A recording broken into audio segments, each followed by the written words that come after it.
कहाँ तक हुआ था इसमें?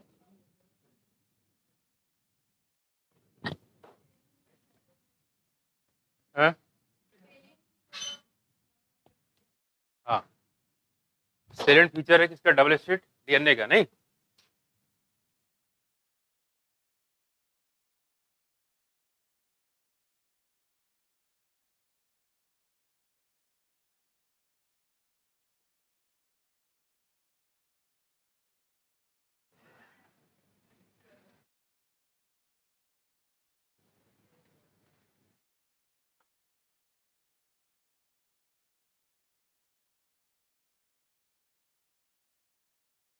क्या हो रहा है? हैं?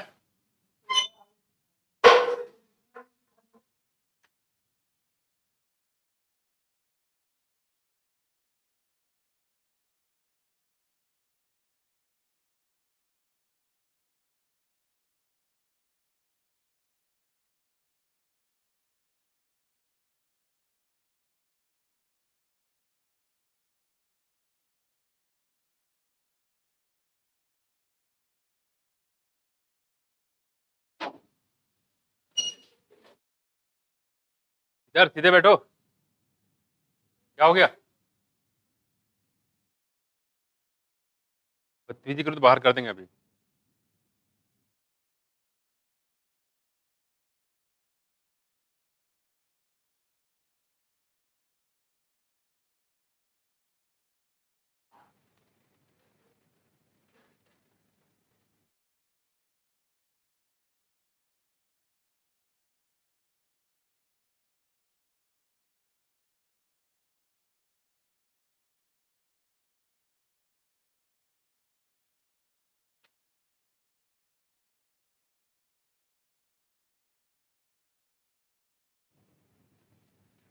ठीक, जरा एक चीज देखो, यहाँ पे चार ग्राफ रूल था ना इसका?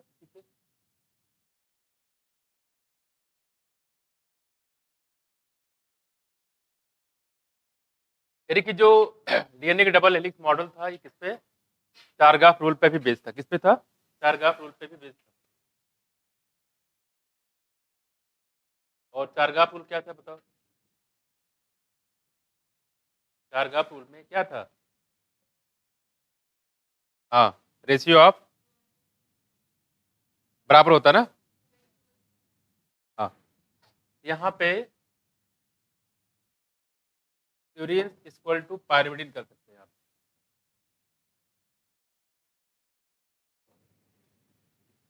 यहाँ पे कह रहे हैं कि ये चारगाफ रूल पे भी बेस्ड था, है ना?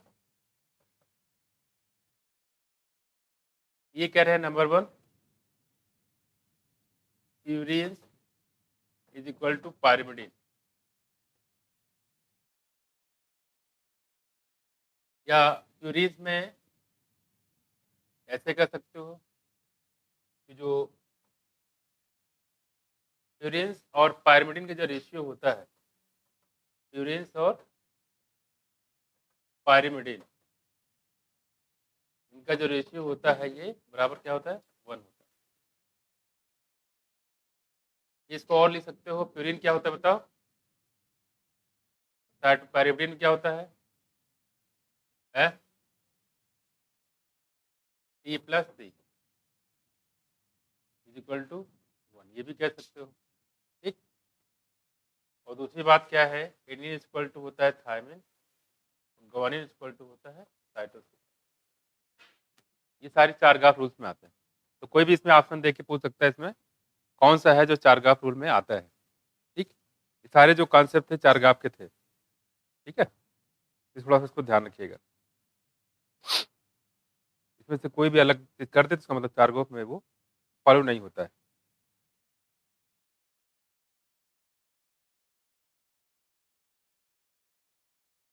बाकी बच्चे कहाँ चले गए? सो गए? भाग गए? मैदान छोड़ के भाग गए हैं? अभी जंग तो शुरुआत नहीं हुई। केमिस्ट्री क्लास में तो बायोलॉजी छोड़ देंगे। और आज का कॉन्सेप्ट जो है बहुत ज्यादा स्ट्रांग है। उनको लगता है शायद ऑनलाइन पता लगे हों। बच्चे बहुत चालाक होते हैं।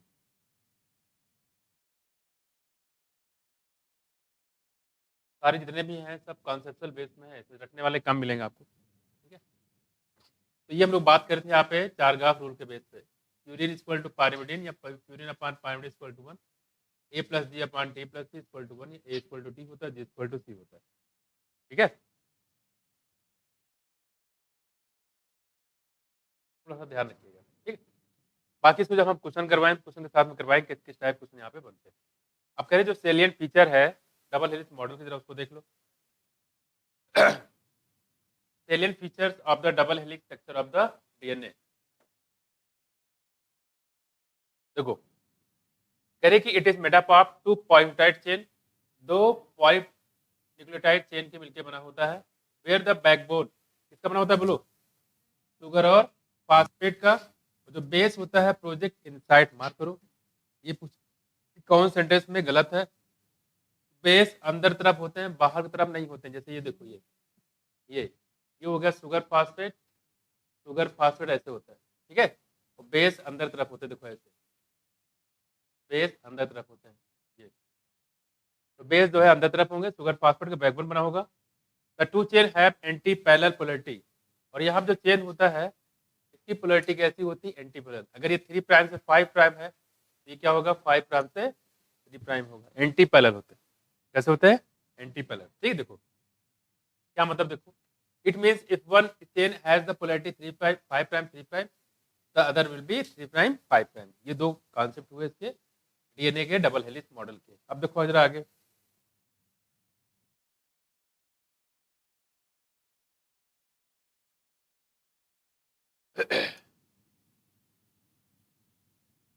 ठीक है, पॉइंट नंबर 3। अच्छा ये 3 प्राइम से 5 प्राइम, 3 से 3 साथ क्यों नहीं हुआ, 5 का साथ क्यों नहीं हुआ, बताएगा?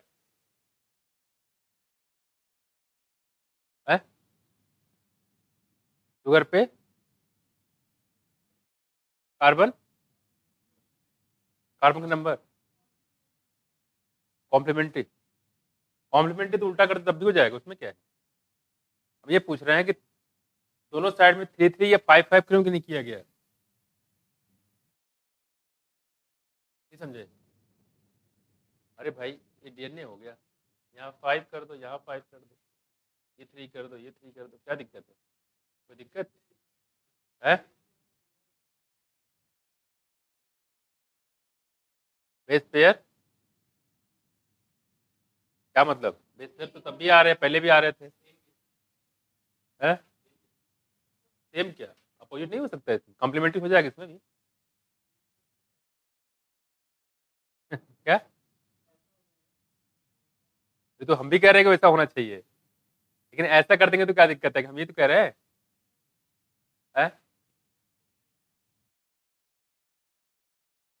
क्या आउटसाइड हो जाएगा, उल्टा कर देंगे तो बेस पेयर बाहर की तरफ हो जाएगा, ये कहना चाह रही हो, एक बेस पेयर बाहर तरफ हो जाएगा, एक अंदर तरफ, एक। तो एक चीज ये हो गई। दूसरी बात जरा देखो, यहाँ पे जब भी ट्रेन में सफर किया है, एक जब सीट लेते हो यहाँ पे, खासकर 2 दोस्त जा रहे होते हैं, ये सीट है, चांस की बात रही कि दोनों को एक ही सीट मिलती है। ठीक है, तो ये लोग कैसे 2 तरीके से सोच सकते हैं सीट पे, जा रहा दिल्ली, मान लो पेपर वेपर है आपका नीट का, तो ये मान लो ये ऐसे सो जाए और इसके पैर ये है। एक तरीका तो ये है कि ये ऐसे मुंह कर ले और ऐसे सो जाए, देखो है, ऐसे सो जाए। एक तरीका ये ऐसे सो रहा है और अपनी सर खोपड़ी इधर कर ले, ये ऐसे ऐसे हो जाए। कौन सा बेटर है इसमें? जब भी यहाँ पे सोते तो लोग ऐसे सोते, देखो ऐसे क्या होता है, एक का पैर दूसरे का मुंह, ये ऐसे, ये होता है, और ऐसे आराम से सो भी जाएंगे, कुछ माया, लेकिन इस तरीके से नहीं सो पाएंगे वो, बस में कुछ। इससे क्या होता है, आराम से सोते हुए निकल जाते दिल्ली में, है ना। इससे क्या है, कुमला के बात करें तो स्टेबिलिटी बढ़ जाती है। क्या बढ़ जाती है, स्टेबिलिटी। ठीक है, देखो इधर, देखो इधर, तो इससे कॉम्प्लीमेंट्री से स्टेबिलिटी बढ़ जाती है। और चलो देखो यहाँ पे क्या है, पॉइंट नंबर 3 था ना, देखो the bases in two strand are pair through hydrogen bond. पता है यहाँ पे हाइड्रोजन बॉन्ड से मीनिंग होता है forming base pair. Adenine form 2 hydrogen bond, adenine 2 hydrogen bond बनाता है, और थायमिन बोलो 2 hydrogen bonds with thymine from opposite strand and vice versa. Similarly guanine जो बनाता है वो कितने बनाएंगे, 3 हाइड्रोजन बॉन्ड बनाए, कितने, 3। इससे क्या होता है देखो, प्यूरिन हमेशा पायरिमिडिन के अपोजिट आता है, और ये क्या है, इससे जो डिस्टेंस है वो यूनिफॉर्म डिस्टेंस बना रहता है दो स्टैंड के बीच में, बस में। इससे क्या होता है, जो डिस्टेंस होती है हमेशा मेंटेन रहती है। जैसे मान लो ये है डीएनए, ये इसके बीच मैंने बताया था 20 एंगस्ट्रॉम होता है, तो ये जो इसकी डिस्टेंस है ये मेंटेन रहती है, अदरवाइज कम ज़्यादा हो जाता है कि नहीं। जैसे रेल की पटरी नहीं होती है, मान लो रेल की पटरी कोई अंदर हो जाए कोई बाहर हो जाए, क्या होगा, कोई दिक्कत होगी, कोई दिक्कत नहीं होगी, होगा है, क्या दिक्कत होगा, अरे आदमी निपट जाएंगे, दिक्कत क्या होगी, देखो यहाँ पटरी मान लो ऐसे कर दो, ये ऐसे कर दो, कोई दिक्कत, पटरी पलट जाएगी और निपट जाएगी, फिर जानते हो कहाँ पर एक्सीडेंट हो जाएगा, है कि नहीं। इसमें बहुत ही बिल्कुल स्ट्रेट, मतलब इसलिए इसको जो है, कुछ वहाँ के कर्मचारी लगे हुए तो वो यही देखते रहते हैं यहाँ से इनके बीच के डिस्टेंस क्या कहीं ज़्यादा तो नहीं है। अगर मान लो ज़्यादा होगा तो ठोक ठोक के, एक हथौड़ा रहता है उनके पास, वो चलते रहते, ठोक दिया उसके बाद ये बराबर हो जाता है। ये डिस्टेंस हमेशा स्केल लेके मापा करते हैं इसको, ना कम होने पाए ना ज़्यादा होने पाए, देखा है, नहीं देखा, देखा तो होगा ही खैर। हाँ, उससे डिस्टेंस क्या होती है, हमेशा यूनिफॉर्म रहती है। जैसे रेलवे में ट्रेन पलट जाएगी वैसे ये पूरा जो है जेनेटिक मटेरियल जो चल जाएगा, ठीक है। अब देखो जरा, दूसरी बात करें यहाँ पे,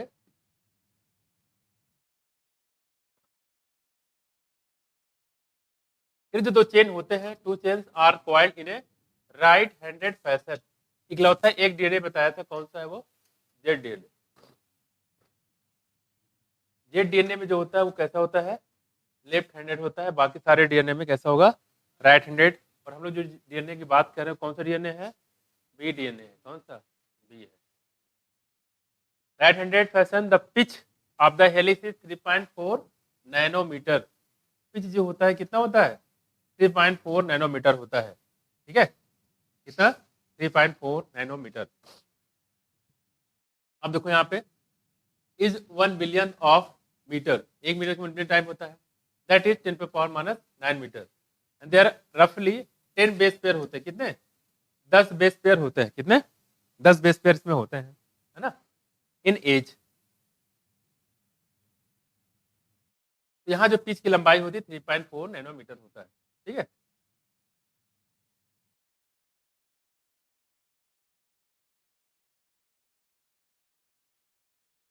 ये देखो डीएनए का स्टैंड दिया हुआ है ना, इसको हम देख सकते हो यहाँ पे, और यहाँ पे दिया है आपको हाइड्रोजन बॉन्ड, क्या दिया है, हाइड्रोजन बॉन्ड।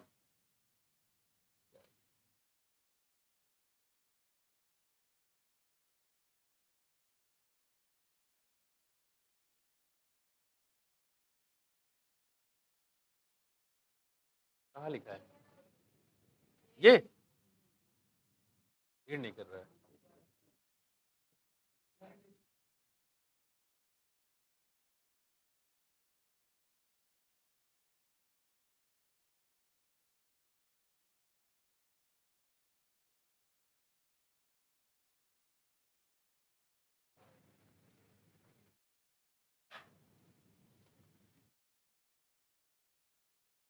नया बना दिया क्या इसका,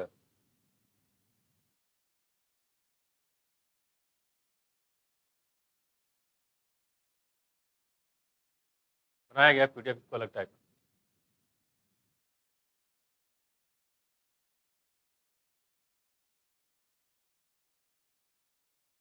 ठीक है, यहाँ देखो जरा, बिल्कुल वो है, क्या बोलते हैं उसको, छुई मुई, नाम सुना है, छुई मुई है, क्या, टच मी नॉट, है ना, मुझे मत छूना, छुई मुई, उसको बोलते हैं मिमोसा पुटिका, है ना। देखो जरा, देखो देखो, यहाँ दिया गया हाइड्रोजन बॉन्ड, कितने हैं जी और सी के बीच में, देखो 3 है, कितने, 3, और टी और ए के बीच में 2 है। यहाँ देखो, जो 5 प्राइम इन पे फास्फेट लगा होता है, क्या 5 प्राइम इन पे फास्फेट लगा होता है, और 3 प्राइम इन पे हाइड्रोक्सिल लगा होता है उसमें। और देखो, ये कुछ बाड बताए थे यहाँ पे, इसके बारे में कौन सा बाड होगा यहाँ पे बताओ, पेट बाड कहाँ से आ गया है, फास्फोस्टर बॉन्ड है, यहाँ पे है फास्फोस्टर बॉन्ड। बच्चे देखो फास्फोस्टर बॉन्ड, यहाँ बताओ एन ग्लाइकोसिडिक बॉन्ड, इसको हम बता चुके हैं, ठीक है। और जरा ये बताओ ये वाला कौन सा बॉन्ड है फास्फोडाइस्टर बॉन्ड,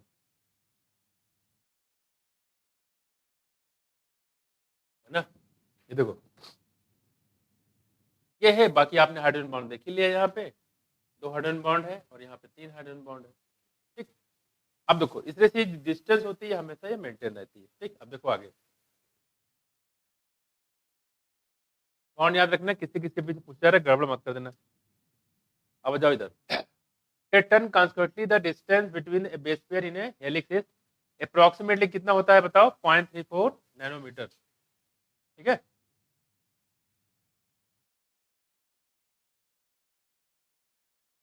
ये समझते, देखो यहाँ देखो इधर, ये यहाँ से लेके ये होता है पूरा एक पिच, कितना बताया देखो 3.4 नैनोमीटर, 3.4 नैनोमीटर। और यहाँ से यहाँ तक 2 बेस पेयर की डिस्टेंस बताया, यहाँ पे कितना जाएगा 0.34 नैनोमीटर। एंगस्ट्रॉम में कितना होगा बच्चे 3.4 क्या एंगस्ट्रॉम, और ये पिच कितना हो जाएगा एंगस्ट्रॉम में बोलो 34 नैनोमीटर ज्यादा होता है कि एंगस्ट्रॉम, नैनोमीटर, है ना। ये होगा, तो एडेनिन के सामने हमेशा थायमिन आता है, ग्वानिन के सामने हमेशा साइटोसिन आता है, ठीक। और ये शुगर फास्फेट की पूरी बैकबोन होती है। और ये जो डिस्टेंस बताया था आपको कितना होता है 20 एंगस्ट्रॉम, कितना 20 एंगस्ट्रॉम होता है ये पूरा डिस्टेंस, चौड़ाई इसकी। बस इसमें है ही क्या बाकी, ये पूरा एंगल घूमने में इसको लगता है कितना 360 डिग्री घूमता है, और एक घूमने में लगता है 36 डिग्री, बस ये है।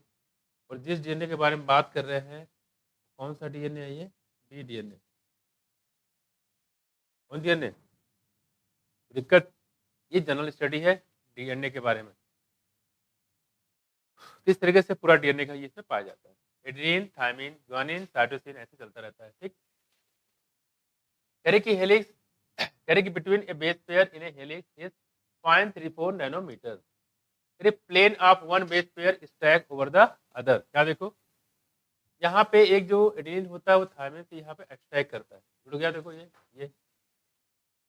ठीक, ये देखो कि plane of one base pair stack over the other in a double helix, this in addition to hydrogen bond के अलावा confer stability of the helical structure, इससे जो हेलिकल स्ट्रक्चर होता है उसकी स्टेबिलिटी और बढ़ जाती है, ऐसा क्या हो जाती है और बढ़ जाती है, ठीक है। जैसे किसी पेड़ में जब हम लोग लगाते हैं, कलम लगाते हैं रोज वगैरह में, उसमें मैंगो में क्या करते हैं देखो ऐसे काटते हैं हम लोग, है ना। अगला जो कुछ कोई दूसरा प्लांट लगाना है हम लोग क्या करते हैं उसको देखो ऐसे, उसको इसी हिसाब से ऐसे काटते हैं, देखो ये, है ना, ताकि ये आसानी से इसमें फिट हो जाए। देखो हो गया, ये समझ गया, इस तरीके से पूरा इसमें फिट हो जाता है। तो कह रही है एक्स्ट्रा स्टेबिलिटी प्रोवाइड करने का काम करता है हाइड्रोजन बॉन्ड के अलावा, हाइड्रोजन बॉन्ड तो करता ही है, साथ साथ जो इनका स्ट्रक्चर होता है वो इसको और मेंटेन करने का काम करता है कि एक प्लेन दूसरे में आसानी से इंटर कर जाता है, ठीक है। दोनों चीजों से स्टेबिलिटी बढ़ती है किसकी, डीएनए की, ठीक है, ध्यान रखना। अब आ जाओ आगे, अब कह रही compare the structure of purine and pyrimidine, can you find out why the distance between two polynucleotide chain in a DNA remains almost constant. ये बात समझ में आ गया कि दोनों डिस्टेंस ऑलमोस्ट कांस्टेंट क्यों रहता है, कांस्टेंट, क्योंकि बेस पेयर की जो बीच में डिस्टेंस होती है वो कांस्टेंट रहता है, ऐसा कुछ। इसलिए क्या होगा, एडेनिन के सामने थायमिन आएगा, ग्वानिन के सामने हमेशा साइटोसिन है, इसमें हमेशा क्या होता है कांस्टेंट रहता है। प्रोपोजिशन ऑफ डीएनए, अब देखो जरा इसके आगे, proposition of DNA of double helix, structure of DNA and its simplicity in explaining the genetic implication become illusory very soon। Francis Crick, एक साइंटिस्ट नाम था क्या फ्रांसिस क्रिक, उन्होंने क्या किया था सेंट्रल डोग्मा को क्या किया था, प्रोड्यूस करा था, ठीक है, मॉलिक्यूलर बायोलॉजी में। ध्यान रखिएगा इसमें सिर्फ और सिर्फ क्रिक है, वाटसन यहाँ पे नहीं है, वाटसन मत लगा देना, ठीक है। यहाँ पे सिर्फ क्रिक है, तो अगर आपसे पूछे सेंट्रल डॉगमा किसने प्रपोज किया तो क्या बताओगे? हाँ, फ्रांसिस क्रिक। किसने? फ्रांसिस क्रिक ने।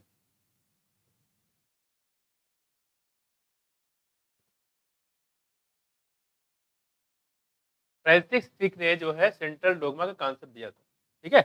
और क्या होता है जरा इसको देख लो, ये क्वेश्चन आ चुका है, रिपीट भी कर सकते हैं, इंपॉर्टेंट देखो यहाँ देखो, यहाँ क्वेश्चन रिपीट भी होता है।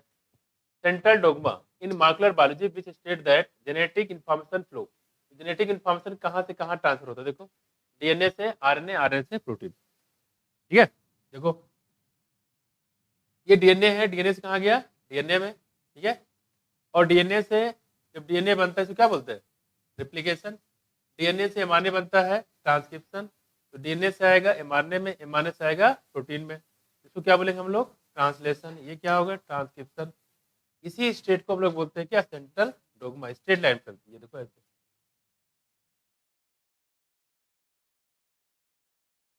तो इसी को हम लोग बोलते हैं सेंट्रल डोगमा। डीएनए से एमआरएनए बने, एमआरएनए से प्रोटीन बने। लेकिन कुछ वायरस में क्या होता है, देखो बता चुके हैं कि एमआरएनए से डीएनए बन जाता है by the process reverse transcription with the enzyme reverse transcriptase.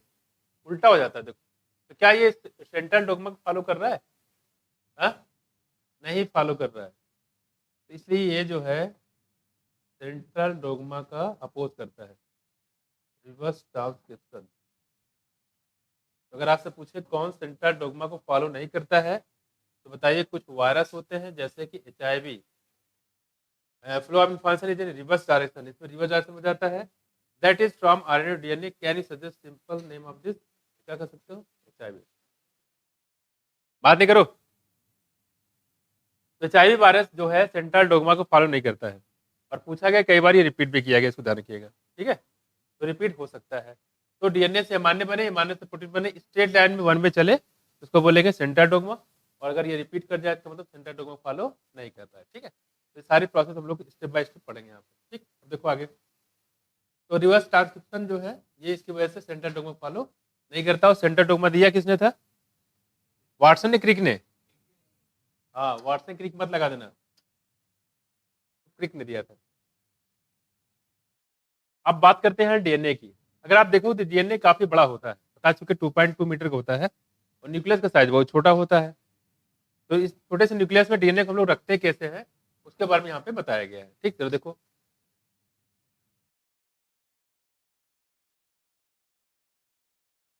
यहाँ देखो, taken the distance between the two consecutive base pair. कितना? 0.34 नैनोमीटर। कितना होता है? 0.34 नैनोमीटर। क्या मतलब इसका? देखो इसका मतलब ये हो गया कि 0.34 × 10⁻⁹ मीटर, ये कह सकते हो, है ना। मीटर में काउंट करेंगे तो if the length of DNA double helix is a typical mammalian, अगर ये मैमेलियन सेल है तो इस calculate simplicity the multiplying the total number of base pair with distance. Total number of base pair को distance से between two consecutive base pair, इससे multiply कर दोगे, ठीक है। That is 6.6 × 10⁹ base pair into 0.34 into 10⁻⁹ metre. बस में कुछ मतलब ये कहने मतलब है कि जो नंबर ऑफ बेस पेयर होते हैं, ठीक है, टोटल नंबर ऑफ जो बेस पेयर होते हैं, ठीक है, उसको मल्टीप्लाई कर देना कितने? दो क्या नाम स्टैंड के बीच के डिस्टेंस से, तो टोटल डिस्टेंस निकल के आ जाएगी। बताया था हमने यहाँ पे कि अगले टर्म हम इसके बारे में बताएंगे। उसमें जो बेस पेयर है उसको क्या करोगे? डीएनए के दो स्टैंड के बीच के डिस्टेंस से क्या कर दो? मल्टीप्लाई कर दो, तो क्या निकल के आ जाएगी? पूरे डीएनए की लेंथ निकल के आ जाएगी। माया देखो, it comes out to be approximately 2.2 metre. कितना? 2.2 मीटर। तो इसको मल्टीप्लाई करोगे 6.6 × 10⁹ बेस पेयर इंटू 0.34 × 10⁹ मीटर को, 2.2 मीटर यहाँ पे निकल के आएगा, ठीक है। और वहां पे दिया गया था, डिस्टेंस दिया गया था, बेस पेयर दिया गया था। अब पूछा गया था बताइए किसके डीएनए की डिस्टेंस कितनी आएगी। जो गधे टाइप के लोग तो मल्टीप्लाई कर रहे थे, जिनको याद था डायरेक्टली लिख दिया मार्कशीट में। दो चीजें है ना, जिनको पता था फॉर्मूला कि भाई ये दिया हुआ है मल्टीप्लाई करना है, तो मल्टीप्लाई कर रहे थे बैठ के। जिनको याद तो 2.2 मीटर टिक किया, आगे निकल गए। दोनों बातें हैं, ठीक। अब क्योंकि इसका दिया गया है तो हो सकता है कि आपको ये और किसी का भी दिया सकते। मान लो यहाँ दिया है किसका? इक्वलाइज दिया गया है, तो हो सकता है कि आपको ये पूछ ले जाए, इसमें कोई बेस पेयर पूछ सकते हैं, हालांकि आपको पता है इसके बारे में, लेकिन कोई दूसरा मान लो एनिमल दे दिया है, तो उसमें अगर आपको दे दिया है बेस पेयर दे दिया है और डीएनए के 2 बेस की डिस्टेंस दे दी, तो क्या करो, सिंपल मल्टीप्लाई कर लेना, ठीक है। लेकिन मीटर में बदल लेना, यानी कि सेंटीमीटर दिया सेंटीमीटर डाल दिए, मिलीमीटर दिया तो मिलीमीटर डाल दिए, तो उसको यूनिट का ध्यान रखना है। देखो कितना आता है, 2.2 मीटर आता है, कितना 2.2, कहीं पे 2 मीटर भी लिखा हुआ था, जब सेल पढ़ा तो वहां पे 2 मीटर लिखा हुआ था, लेकिन आप क्या टिक करोगे 2.2 मीटर। यहाँ देखो, a link that is far greater than the dimension of a typical nucleus. एक टिपिकल न्यूक्लियस जो होता है लगभग माइक्रोमीटर में होता है, कितने, माइक्रोमीटर में, और उसको जो किसमें है, ये मीटर में है। तो न्यूक्लियस का साइज तो बहुत छोटा है और डीएनए का साइज बहुत बड़ा है, लंबा है। अब सवाल है कि इसको रखेंगे कैसे, देखो, how is such long polymer package in a cell, इस सेल के अंदर पैकिंग कैसे की जाएगी, इसको थोड़ा सा ध्यान रखिएगा, ठीक है। चलो देखो, तो अगर यहाँ पे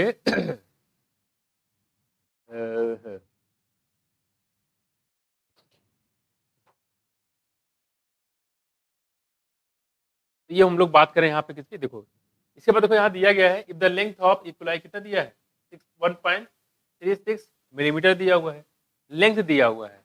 can you calculate the number of base pair, बताओ बेस पेयर का नंबर निकाल सकते हो इक्वलाई में, और आपको बताया था पीछे कितना हो बेस पेयर, सबको याद ही होगा, 4.6 इंटू 10 पावर कितना 6 क्या बेस पेयर होते हैं, ये पढ़ा आपने पीछे, है ना। लेकिन निकालोगे कैसे, बोलो, किसका इंटू करोगे,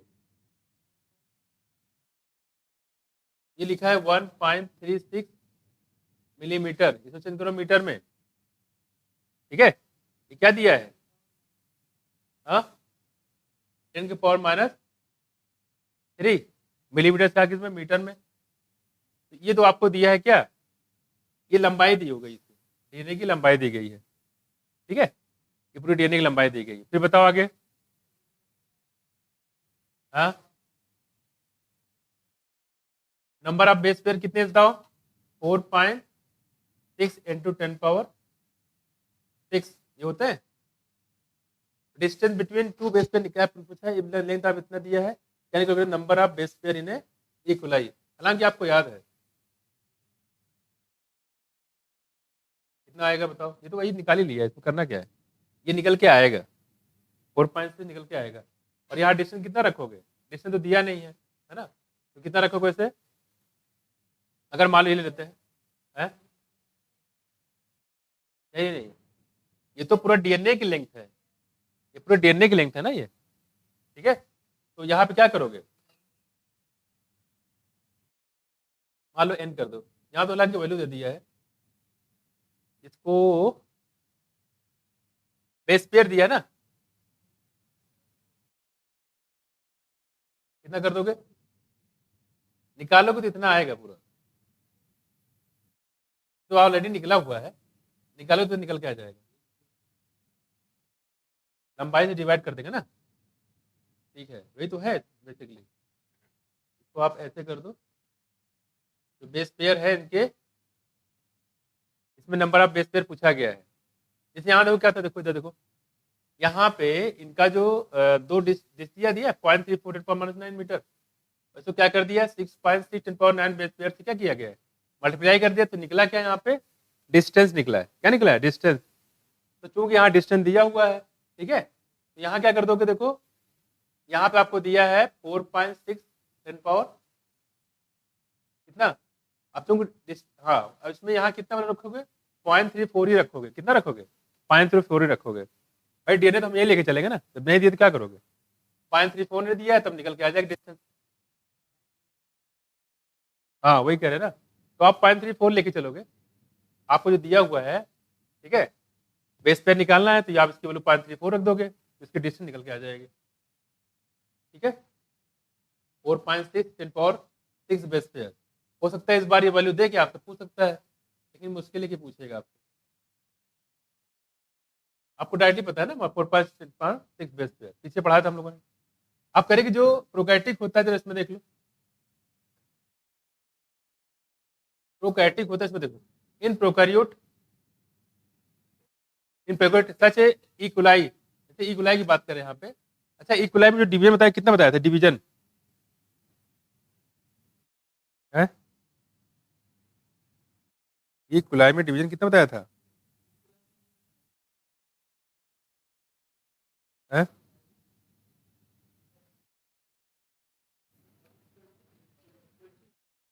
क्या बच्चे?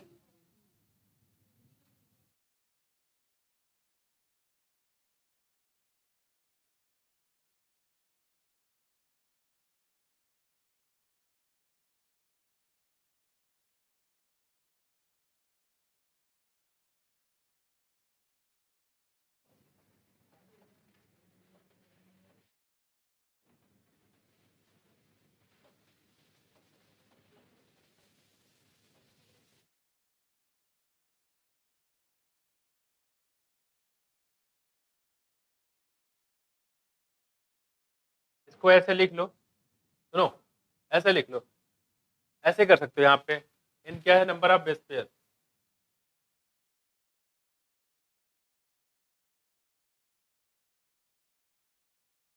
ऐसे निकाल सकते हो, है ना? नंबर ऑफ बेस पेयर निकालना है या टोटल लेंथ निकालना है या डिस्टेंस निकालना है तो ऐसे निकाल सकते हो। Number of base pair n equal to total length upon distance between two base pair. अब इसमें जो दिया है वो रख लो, जो पूछा देखो। अब यहाँ पूछा है calculate number of base pair, मतलब आप क्या पूछ रहे हैं? ये पूछ रहे हैं यहाँ पे टोटल लेंथ जितनी है, जितना दिया हुआ है 1.36 upon distance between two base pair, वही लिख दोगे 0.34 10 पावर 9 बेस पेयर। तो अब मान लो इसका दिया या किसी और जानवर दे दिया तो आपको ऐसे निकाल लेना है नंबर ऑफ बेस पेयर। अब इसमें नंबर ऑफ बेस पेयर पूछे या टोटल लेंथ पूछे या distance between two base pair पूछे। अब टोटल लेंथ पूछा तो इन दोनों क्या कर दिया था? मल्टीप्लाई कर दिया था। यहाँ देखो वही तो किया था, तो 2.2 मीटर निकल के आया था। तो ऐसे भी आपसे पूछ सकता है। अब देखो हो गया। अब कुछ नहीं दिया तो 0.34 ही लेके चलोगे आप, है ना? देखो आगे।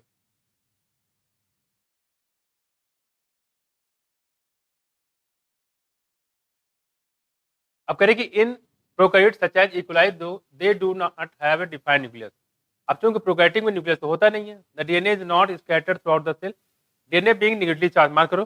डीएनए पे चार्ज कैसा होता है बच्चे? नेगेटिव चार्ज होता है। कैसा होता है? नेगेटिव।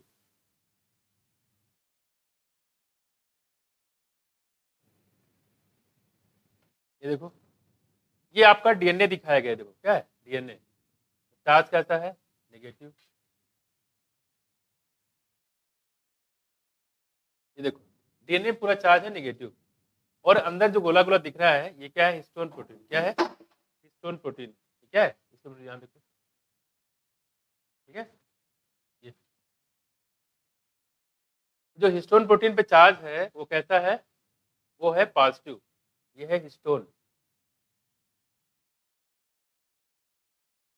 हिस्टोन प्रोटीन, ठीक है। हिस्टोन प्रोटीन, यहाँ देखो,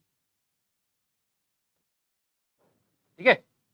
और जो हिस्टोन प्रोटीन होता है ये बेसिकली होते हैं चार टाइप के, जैसे H2A, H2B, H3, H4, ये होता है।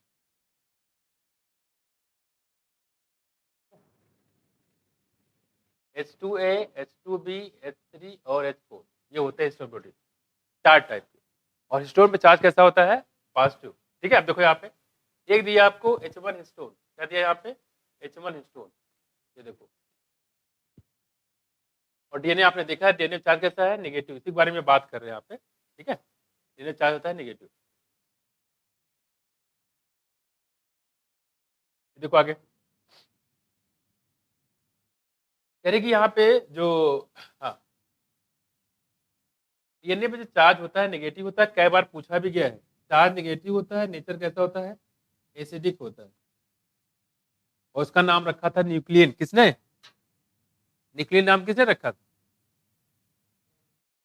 Frederick Miescher. किसने? Friedrich Miescher. Nuclein is held with some protein, कुछ प्रोटीन से अटैच होता है, दैट हैव पॉजिटिव चार्ज। तो क्या चार्ज होता है? पॉजिटिव। क्या चार्ज होता है? पॉजिटिव चार्ज, ठीक है। देखो in a region term as nucleoid, इसी को हम लोग बोलते हैं क्या? Nucleoid. The DNA in a nucleoid is organise in a large loop held by protein. जो डीएनए होता है वो लार्ज लूप में डिवाइड होता है, ठीक है। और वो प्रोटीन से बंधे होते हैं, प्रोटीन से बंधे होते हैं। देखिए यहाँ देखो H1 हिस्टोन, हिस्टोन क्या है? प्रोटीन है। इससे ये बंधे रहते हैं आपस में, है ना, क्या होता है, बंधा रहता है। यहाँ देखो, जैसे मान लो आपके यहाँ पे जो बिजली के पोल होते हैं, यहाँ देखो ये बिजली के पोल है और दो वायर ऐसे गए हुए, देखो ये ऐसे वायर गया हुआ है, ठीक है।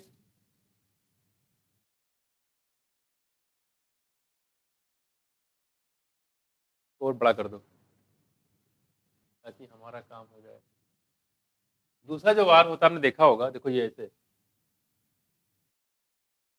ऐसे हो जाता है, देखा है, झुक जाता है वायर पूरा, ठीक है। तो लोग क्या कर देते, देखो जो ये वायर होता है, कभी ध्यान दिया होगा तो ये इसके बीच में एक डंडे लगा देते, देखो ऐसे, ठीक है, ठीक है, ये बीच में डंडे लगा देते हैं ताकि ये वायर अलग रहे, ये वायर अलग रहे। सेम चीज यहाँ पे है, डीएनए आपस में उलझने ना पाए, इसलिए यहाँ पे H1 हिस्टोन को लगा दिया गया है, डंडा ऐसे लगा दिया गया है।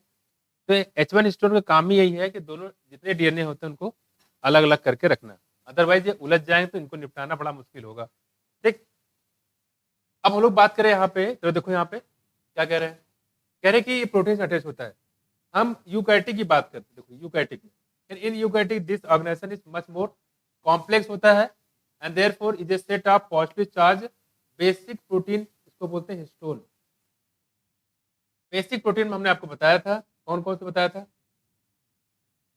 ठीक है, हिस्टेडीन, अर्जिनिन और लाइसिन, ठीक है। तो कह रहे हैं इसमें बेसिक प्रोटीन यहाँ पे पाई जाती है। न्यूट्रल कौन से बताई थी आपको, न्यूट्रल कौन से थे, वायलिन, कौन सी, वायलिन। यहाँ देखो कह रही कि ये protein acquire charge depending upon the abundance of amino acid, फिर इस पे कैसा चार्ज पाया जाएगा डिपेंड करता है कि इसमें अमीनो एसिड कितना है, कितने अमाउंट में है, ठीक है। तो अमीनो एसिड के बेस पे इस पे चार्ज यहाँ पे रखा जाता है, ठीक है, ध्यान रखिएगा। तो बेसिक अमीनो एसिड पाए जाते हैं, इसको ध्यान रखिएगा। अब देखो आगे, हाँ, बेसिक अमीनो एसिड, और यहाँ पे दिया गया है कि हिस्टोन में कौन कौन सी चीजें पाई जाती है, देखो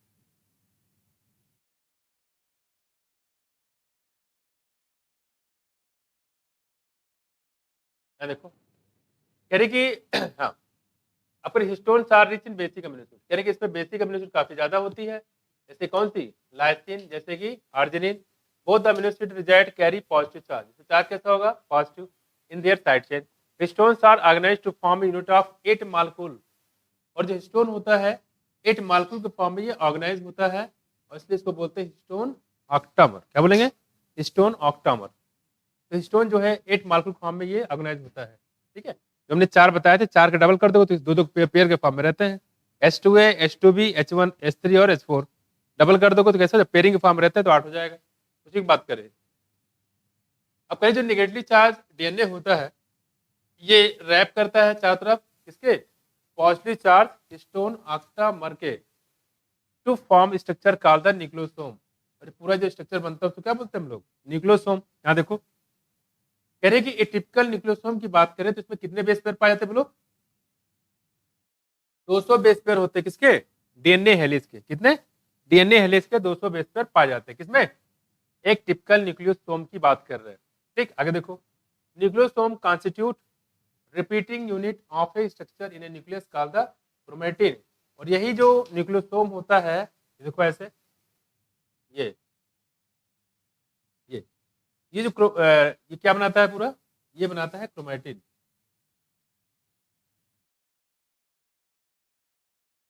न्यूक्लियोसोम जो होते हैं ये क्रोमेटिन बनाने का काम करते हैं। मैं कुछ बहुत सारे न्यूक्लियोसोम ऐसे ऑर्गेनाइज हो जाएंगे और ये क्रोमेटिन बनाने का काम करता है, और जब इसको आप देखोगे तो कैसा दिखाई देगा, देखो ये देखो, ऐसा लगता है कि मान लो कोई बड़ा सा धागा हो, उसमें बहुत सारी जो है पत्थर आपने बांध रखे हैं, इसको बोलते हैं बीड्स ऑन स्ट्रिंग। ये ऐसे नहीं दिखाई देगा, ये ऐसे दिखाई देगा, इसको बोलते हैं बीड्स ऑन स्ट्रिंग। ये कोई पत्थर है, जैसे हम लोग खेलते हैं यहाँ पे, डोरी में पत्थर बांध के नचाते हैं यहाँ पे और फेंकते बड़ी तेज चिड़िया को मारने के लिए, कभी किया है, नहीं किया, नहीं किया, किया होगा। देखो अब करें यहाँ पे क्रोमेटिन थ्रेड, देखो इधर क्रोमेटिन थ्रेड लाइक स्टेन, कैसा कलर्ड बॉडीज होता है सीन इन न्यूक्लियस, और न्यूक्लियस के अंदर यही चीज आपको दिखाई देती है, कौन, chromatin. The nucleosome in chromatin are seen as a beads on steam, ये पूछा गया है। बीड्स ऑन स्टीम जैसा दिखाई देता है, ऐसा दिखाई देता है कोई धागा हो तो बीच बीच में यहाँ पे हम लोगों ने पत्थर बांध रखे हैं ऐसे इस टाइप से उसमें, लेकिन वास्तव में ऐसे होते, लेकिन दिखाई आपको ऐसे देता है। देखो आप, विच विव्ड अंडर इलेक्ट्रॉन माइक्रोस्कोप, जब आप इलेक्ट्रॉन माइक्रोस्कोप दिखाई देते हो तो बीड्स ऑन स्टेम जैसा दिखाई देता है। कुछ समझाया? कुछ समझाया नहीं आया? ठीक है, तो बीड्स ऑन स्टेम जैसा दिखाई देता है इसमें। ठीक है,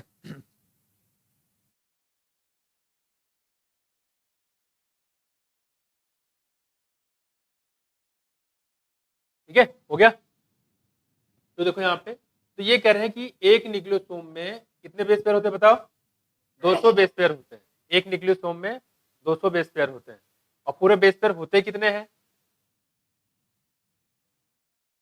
हाँ, 6.6 × 10⁹ बेस पेयर टोटल होते हैं। और ये बताया किसमें, कहाँ भाग गया? इसमें एक न्यूक्लियोसोम में कितने हैं? तो क्या इसमें न्यूक्लियोसोम का नंबर निकाल सकते हो?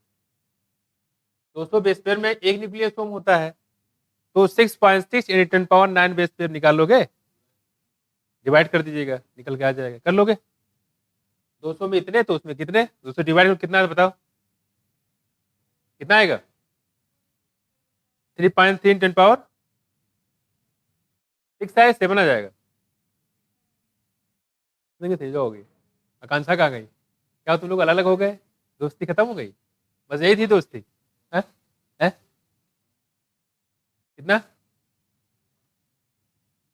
3.3। हाँ, तो कह रहे 10⁻7 निकाल लो, आ जाएगा। तो क्या करोगे?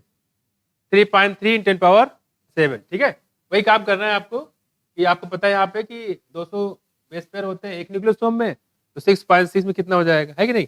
और 4.6 × 10⁶ में कितना हो जाएगा? इसे कुलाई में तो उसे डिवाइड तो करना, क्या करना है उसमें? देखो, निकाल लोगे? न्यूक्लियोसोम के नंबर भी निकालना आना चाहिए, नहीं कोड दे जाओगे। याद देखो, आप कह रहे कि theoretically how many such beads, ये देखो लिखा हुआ, देखो इधर, typically how many such beads nucleosome do you imagine are present in a mammalian cell. और ये इस बार आने वाला है, इसको लिख लो हॉट स्पॉट में, ये आएगा इस बार। क्या बच्चे? हाँ, ह्यूमन की बात कर रहे हैं, और क्या, जाहिर सी बात है। ठीक है, ह्यूमन की बात कर रहे हैं बच्चे, बच्चे मन के सच्चे। सिंपल सा एक ही दिमाग में लगाओ कि 200 से डिवाइड करना है, बस काम खत्म। बेस पेयर पता है आपको कितना होता है? बताओ मैमेलियन में। न्यूक्लियोसोम इज इक्वल टू, बताओ, देखो 6.6 × 10⁻9 अपान कितने, कितना आएगा बच्चे? 10⁻7 क्या? अरे हम इसे पूछ रहे हो क्या? ये क्या है? ये न्यूक्लियोसोम के नंबर है बच्चे। क्या है? समझ में आ गया तो ठीक, नहीं तो रट लो इसको। कितना? 3.3 × 10⁻7 क्या न्यूक्लियोसोम इतने होंगे। समझ आया? अच्छा ठीक है, लगे हाथ उसमें निकाल लो। किसमें? दो ही पूछेगा आपसे, या तो कभी डेरने के डायमीटर पूछ लिया है तो नंबर आप इसका मतलब इसी का है, ये पूछेंगे, या तो इसे सर्कुलाई पूछ लेंगे। बताओ इसे सर्कुलाई में, ये मैमल में है बच्चे। किसमें है? ये मैमल में, ये है मैमल में। मैमल में आदमी पूछे, घोड़ा पूछे, गधा पूछे, कुछ भी ऐसे लगे निकाल लीजिएगा। ठीक है, अब क्या करूं मैं इक्वलाई में? बताओ इक्वलाई में, इक्वलाई में क्या करोगे बताओ? नहीं, 4.6 × 10⁻, कितना था? 6/200 कितना आएगा? 2.3 × 10⁻4। हाँ ठीक है, क्लियर है? अगर आपको समझ में आ गया तो बहुत अच्छे, नहीं आया हो तो बच्चे इसको याद जरूर कर लेना।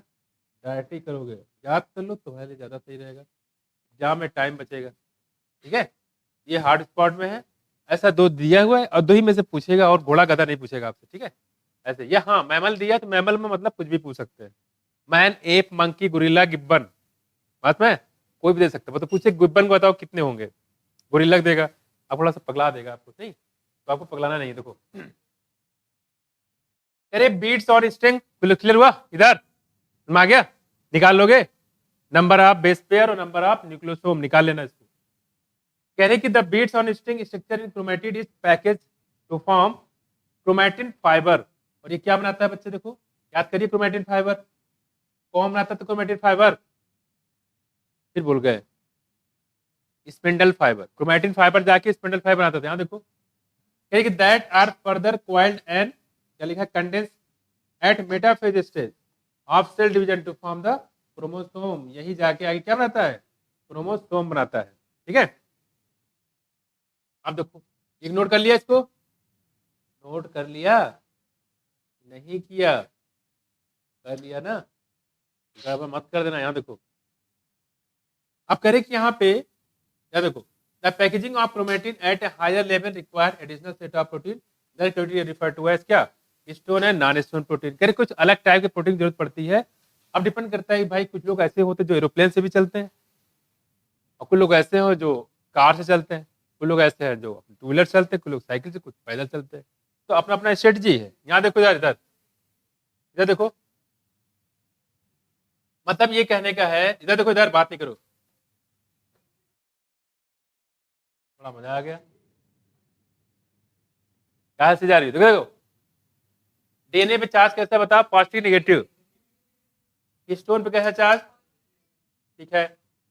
तो डीएनए को हिस्टोन चारों तरफ रैप करता है, नहीं डीएनए को हिस्टोन चारों तरफ क्या करता है, रैप करता है, कवर करता है कि नहीं? अच्छा वही तो बात हुई, हिस्टोन को डीएनए रैप करता है, हिस्टोन को चारों तरफ कौन कवर करता है? डीएनए। डीएनए को हिस्टोन नहीं करता है, दिमाग फुल करो। यहां देखो, इधर इधर, ठीक है। और ये पूरा जो स्ट्रक्चर होता है बच्चे, इसको क्या बोलते हैं? एक न्यूक्लियोसोम। क्या बोलते हैं? न्यूक्लियोसोम। और एक न्यूक्लियोसोम में कितने बेस पेयर होते हैं? है 200 बेस पेयर।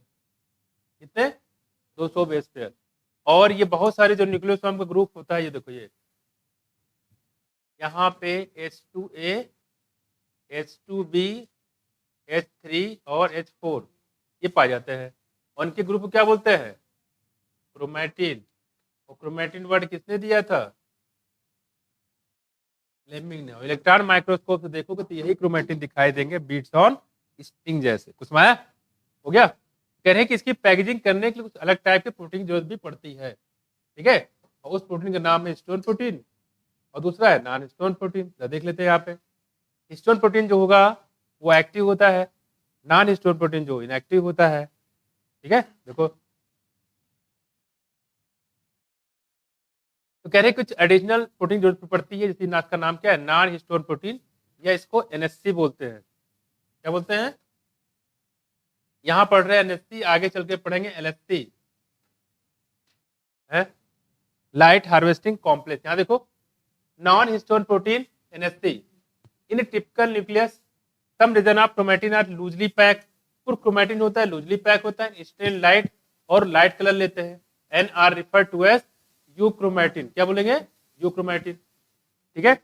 और देखो आगे, कह हिस्टोन प्रोटीन जरूरत पड़ती है, साथ साथ में नॉन हिस्टोन प्रोटीन जरूरत भी पड़ती है। साथ साथ कह रहे हैं न्यूक्लियस के अंदर देखोगे कुछ ऐसे होते हैं क्रोमैटिन जो लूजली पैक होते हैं, उसको स्टेन करोगे तो क्या कैसे होंगे? लाइट कलर लेते हैं, इसका नाम क्या है? यूक्रोमैटिन, ठीक है। और दूसरी बात कह रहे हैं कि जो chromatin that is more densely pack and stains dark, इसको बोलते हैं हम लोग हेट्रोक्रोमैटिन। जो ज्यादा स्टेन करेगा वो क्या हो जाएगा? भारी हो जाएगा। जो ज्यादा स्टेन करेगा वो भारी हो जाएगा, और जो भारी हो जाएगा वो चल पाएगा। तो एक्टिव कि इनएक्टिव? तो कह रहे हैं जो यूक्रोमैटिक होता है कैसा, वो एक्टिव होता है, ट्रांसक्रिप्शन बहुत फास्ट करता है ना। जो हेट्रोक्रोमैटिन होता है कैसा होता है? वो इनएक्टिव होता है। कैसा होगा? इनएक्टिव, ठीक है, ध्यान रखिएगा। ये भी पूछा गया है कौन एक्टिव है कौन इनएक्टिव है। मैं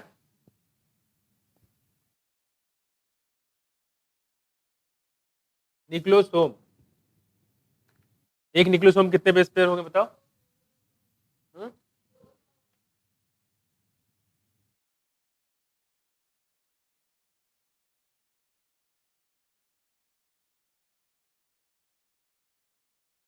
डीएनए के डबल हेलिक्स मॉडल किसे दिया? क्रिक ने कि वाटसन क्रिक ने? सेंटर डोगमा किसने दिया? क्रिक ने दिया। ठीक, क्या देखो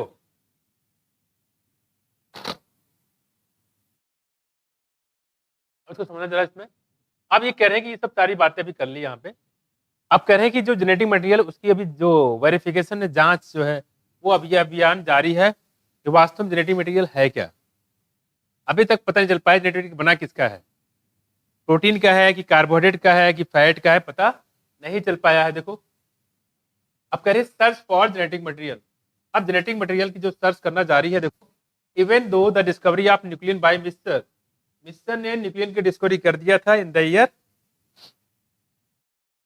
1869। यहाँ देखो and the propositions of principle of inheritance by Mendel बाबा ने ये भी कर दिया, पर almost at the same time, सब एक समय पे हुआ।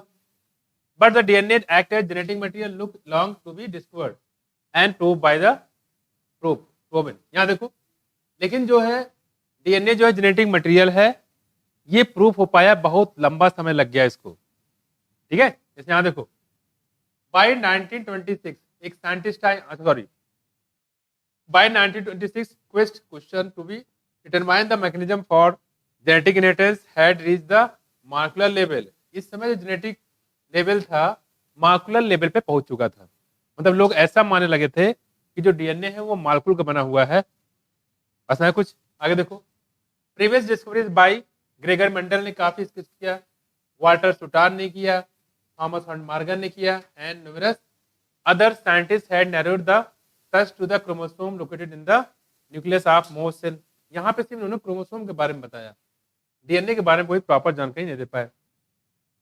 लेकिन अभी बात वही थी क्या, but the question of what molecule was actually the genetic material. लेकिन जो जेनेटिक मटेरियल है वो कौन से मार्कुल का बना हुआ है, हैड नॉट बीन आंसर, और अभी तक इसका कोई आंसर नहीं मिला कि वास्तव में जेनेटिक मटेरियल है वो क्या है। अभी तक इसके बारे में कोई जानकारी नहीं मिल पाई है। तो माया देखो आगे। अब एक जो सबसे पहले इसमें एक्सपेरिमेंट आता है और किसका आता है, इसको बोलते हैं ट्रांसफॉर्मिंग प्रिंसिपल। डीएनए के डिस्कवरी के बारे में सबसे पहला एक्सपेरिमेंट किया था वो है कौन, फ्रेडरिक ग्रिफिथ ने, और एक किया था 1928 में।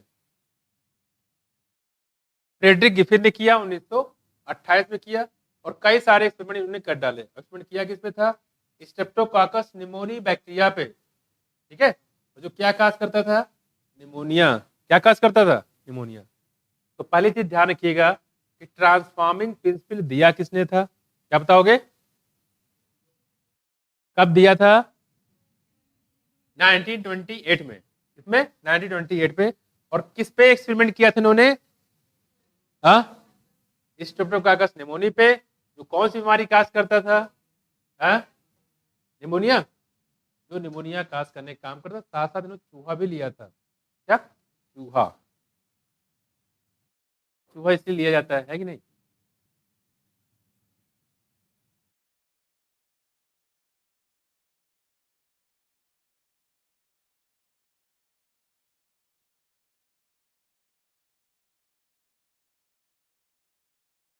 यहाँ देखो तो इनका एक्सपेरिमेंटल मटेरियल जरूर याद रखिएगा। ठीक है, देखो यहाँ पे आप क्या कह रहे हैं, देखो निमोनिया और ये witness a miraculous transformation in the bacteria during the course of his experiment a living organism bacteria had change the physical form.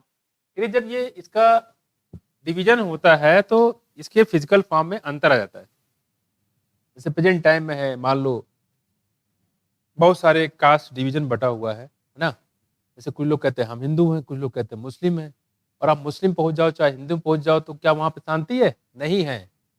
मुस्लिम अलग परेशान, हिंदू अलग परेशान। अंसारी कह रहा है कि वो, सॉरी क्या बोलते हैं, हाँ खान के यहाँ शादी नहीं करेगा, खान कह रहा है कि हम उनके यहाँ मंसूरी के यहाँ नहीं करेंगे। ऐसे उसमें हिंदू में भी है। ठीक है, जो मौर्य होंगे पंडित के यहाँ नहीं करेंगे, जो पंडित हो ब्राह्मण के यहाँ नहीं करेंगे, जो ब्राह्मण हो मिश्रा के यहाँ नहीं करेंगे, है ना। तो लोगों ने अपना अपना कैटेगरी बना रखा है कि नहीं। देखो सबसे बढ़िया तो फॉरेन निकल जाओ चुपचाप, बढ़िया, कोई झंझट नहीं, कौन है पूछता ही नहीं है, न यादव हो कि ब्राह्मण हो, ठाकुर हो, ठकुरायन है, कोई मतलब ही नहीं। ठीक, चुपचाप शादी कर लो। याद देखो, तो पढ़ाई यहाँ करो, शादी वहीं करो। देखो आप क्या करें यहाँ पे और क्या सबसे बढ़िया है कि नहीं। अब देखो खैर और कोई खुश नहीं रहता। किसी के शादी में कोई बता दो कि हर कोई खुश रहता है, कोई खुश नहीं रहता।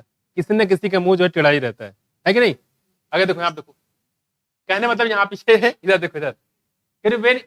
वैसे यहाँ पे ये बैक्टीरिया है, दो टाइप की कॉलोनी बना लेता है अपना, एक यादव की और एक मौर्या की। यहाँ देखो कौन बैक्टीरिया, यहाँ देखो कह रहे कि जो स्ट्रेप्टोकोकस निमोनी है, ठीक है, are grown in a culture plate, इसको कल्चर प्लेट में ग्रो कराया जाता है। तो क्या होता है देखो, some produce smooth shiny colony. यहाँ देखो कुछ लोग ऐसे होते हैं, यहाँ देखो कह रहे कि सम प्रोड्यूस स्मूथ शाइनी कॉलोनीज, इसको एस बोलते हैं। क्या बोलते हैं? एस टाइप बोलते हैं। स्मूथ शाइनी कॉलोनी बनाते हैं और ये खतरनाक टाइप के होते हैं। कैसे होते हैं?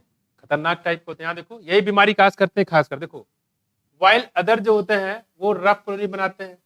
This is because the S strain bacteria जो होता है, यहाँ पे एक पॉलीसेकेराइड पाया जाता है।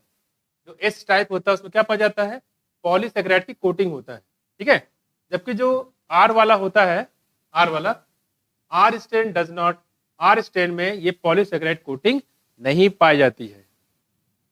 ये पॉलीसेकेराइड कोटिंग का मतलब इसके पास चाकू रखा हुआ है, ठीक है, इसी से मर्डर करता है। चूहे का, किसका? चूहे का। यहाँ देखो माइस इन्फेक्टेड विथ एस स्टेन, जो माइस होता है अगर मान लो एस स्टेन से इन्फेक्टेड होता है और एस स्टेन वाला कैसा होता है?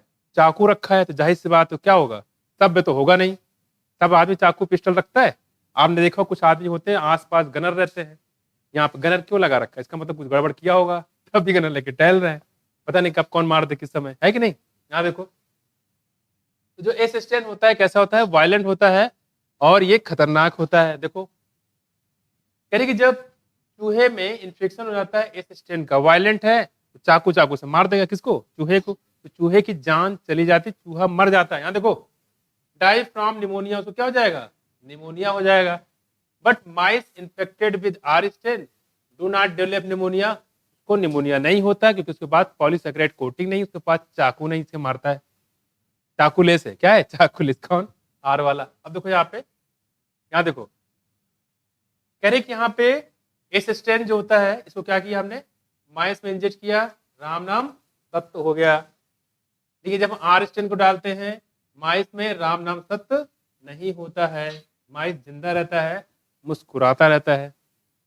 अब क्या किया देखो, अब कह रहे कि जो बैक्टीरिया था, ठीक है, Griffith was able to kill bacteria by heating them.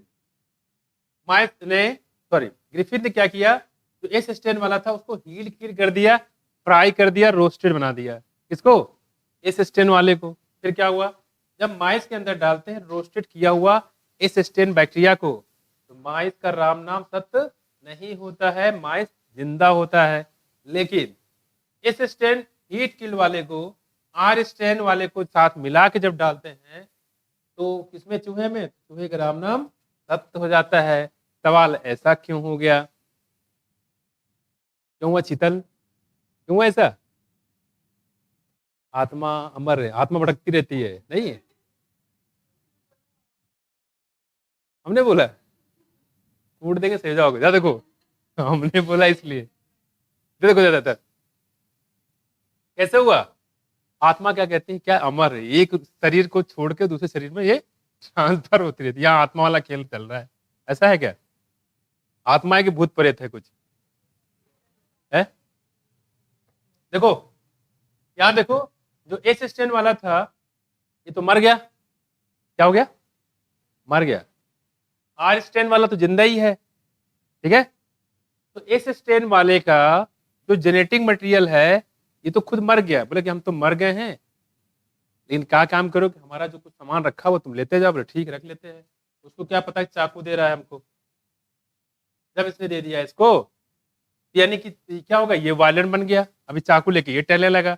मतलब क्या हो गया कि जो आर स्टेन वाला हो गया अब वो एस स्टेन जैसा बिहेव करने लगा। मतलब कैसा हो गया? एस स्टेन बन गया है। कुछ माया, इसका मतलब जो ट्रांसफर करता है वो क्या करता है? Genetic material. कुछ माया, इसने अपना जेनेटिक मटेरियल आर स्टेन वाले में ट्रांसफर कर दिया। इसीलिए इस प्रिंसिपल का नाम है ट्रांसफॉर्मिंग प्रिंसिपल। कुछ माया, कुछ माया, इसलिए इसको बोलते हैं ट्रांसफॉर्मिंग प्रिंसिपल, क्योंकि एस स्टेन वाले जो हीट किल था उसने अपने जेनेटिक मटेरियल आर स्टेन वाले में ट्रांसफर कर दिया। इसके लिए इसको बोलते हैं, क्या नाम बोलते हैं, ट्रांसफॉर्मिंग प्रिंसिपल। उसमें आया? यहाँ पे अभी तक ये पता नहीं चल पाया कि जेनेटिक मटेरियल जो ट्रांसफर हुआ था वो किसका बना हुआ है, पता चल पाया? नहीं पता चल पाया। मोबाइल मत घुसोने, तोड़ दे जाओगे। अभी तक ये नहीं पता चल पाया है कि जेनेटिक मटेरियल ट्रांसफर हुआ किसका बना हुआ, पता चला? पता चला? नहीं पता चला। तो ग्रिफिथ एक्सपेरिमेंट से ये पता नहीं चल पाया जो ट्रांसफर हुआ था जेनेटिक मटेरियल किसका बना हुआ है। लेकिन एक बात यहां पर चल गया कि जो भी जेनेटिक मटेरियल हो, चाहे प्रोटीन हो चाहे किसी का बना हो, वो क्या है, थर्मली स्टेबल है, जो हीट किल करने पे भी उसकी जान नहीं गई है। तो अगर आपसे पूछे ट्रांसफॉर्मिंग प्रिंसिपल से क्या पता चलता है, तो आप बताओगे कि जेनेटिक मटेरियल कैसा है, थर्मली स्टेबल है। कुछ आया? नहीं आया? अभी तक ये नहीं पता चला कि जेनेटिक मटेरियल बना किसका है, लेकिन ये पता चल गया कि जो भी जेनेटिक मटेरियल हो क्या थर्मली स्टेबल है, जिसपे टेम्परेचर का कोई फर्क नहीं पड़ता है। ये है कॉन्सेप्ट किसका, फ्रेडरिक ग्रिफिथ का 1928। कौन सा बैक्टीरिया, स्ट्रेप्टोकाकस निमोनी। और कौन है, माइस। आर स्टेन को डालते हैं तो चूहा नहीं मरता, एस स्टेन डालते हैं चूहा मर जाता है। उसके बाद हीट किल एस स्टेन को डालेंगे तो चूहा जिंदा रहता है। हीट किल एस स्टेन को आर स्टेन साथ डालते हैं, चूहे की डेथ हो जाती है, क्योंकि एस स्टेन वाले जो हीट किल वाला है उसका जेनेटिक मटेरियल आर स्टेन में ट्रांसफर हो जाता है। जेनेटिक मटेरियल क्या है ये पता नहीं चल पाया, लेकिन जो भी जेनेटिक मटेरियल वो थर्मली स्टेबल है ये पता चल गया। किससे? ट्रांसफॉर्मिंग प्रिंसिपल से। कोई दिक्कत नहीं, समझ गए? आ जाओ आगे। इसके बाद देखो यहाँ पे अभी हीरो आएंगे एंट्री करते हुए। देखो हीरो सबसे बाद में आते हैं, नहीं? यहाँ देखो, करे injected in mice it heat kill S strain R bacteria, the mice died. मोreover he recovered the living as bacteria from dead mice। तो कह रहे मतलब ये हो गया कि जो चूहा मर गया था, ठीक है, उसमें जो एस बैक्टीरिया है वो आर बैक्टीरिया में ट्रांसफर हो गया। कह रहे ही कंक्लूडेड दैट, उन्होंने निष्कर्ष क्या निकाला, क्या देखो, कि जो आर बैक्टीरिया है have been transferred by the heat kill S strain bacteria, और वो हीट किल एसिस्टेंट बैक्टीरिया के द्वारा हाउ कैसे भी करके वो इस स्टेन में ट्रांसफर हो गया। इसको बोलते हैं सम ट्रांसफॉर्मिंग प्रिंसिपल। इसको बोलते हैं transforming principle. Transfer from heat kill assistant had enabled the R strain to synthesize smooth polysaccharide coat and become virulent। खतरनाक हो गया। कह रहे कि यहाँ पे this must be due to the transfer of genetic material. ऐसा किस लिए होगा कि जेनेटिक मटेरियल का ट्रांसफर हुआ हीट किल एसिस्टेंट से किसमें, आर स्टेन में। However, the biochemical nature of genetic material was not defined from this experiment। इस एक्सपेरिमेंट से नेचर पता नहीं चल पाया जिसकी खोज चल रही है। जेनेटिक मटेरियल किसका बना, अभी खोज जारी है, लेकिन अभी पता नहीं चल पाया। देखो आगे, एक्सपेरिमेंट नंबर 2, डीएनए की सर्च हो रही है। क्या हुआ, दिखा नहीं है? इधर आ जाओ ना, इधर बैठो, इधर बैठो ना, यहाँ देखो, बात नहीं करो। तो पहला एक्सपेरिमेंट क्लियर हो गया, कौन सा था, ट्रांसफॉर्मिंग प्रिंसिपल। दूसरा देखो, biochemical characteristic of transforming principal. तो ट्रांसफॉर्मिंग प्रिंसिपल मतलब ये हो गया कि जो ट्रांसफॉर्मिंग प्रिंसिपल किया था ग्रिफिथ ने, अब इन्होंने क्या किया, उसका पोस्टमार्टम किया। भाई जो ग्रिफिथ साहब ने किया था, आखिर ऐसा क्या है, कैसे फेल हो गए, उन्हीं के एक्सपेरिमेंट को फिर से भाई साहब ही उठा लाए, 3 साइंटिस्ट। तो देखो, prior to work of Oswald Avery, नाम याद रखिएगा, Avery, Colin MacLeod and Maclyn McCarty. 3 scientist ने मिलके जो है ग्रिफिथ एक्सपेरिमेंट को फिर से उस पर काम करना शुरू कर दिया। और कितने साल तक एक्सपेरिमेंट किया, 1933 से 44 तक। कितने साल तक है, 11 साल की 10 साल है, 10 साल तक, 33 से 44, हद हो गई। मतलब यहां देखो, अरे 1944 से 1933 माइनस करो, कितना आएगा, 11, 10 आएगा, है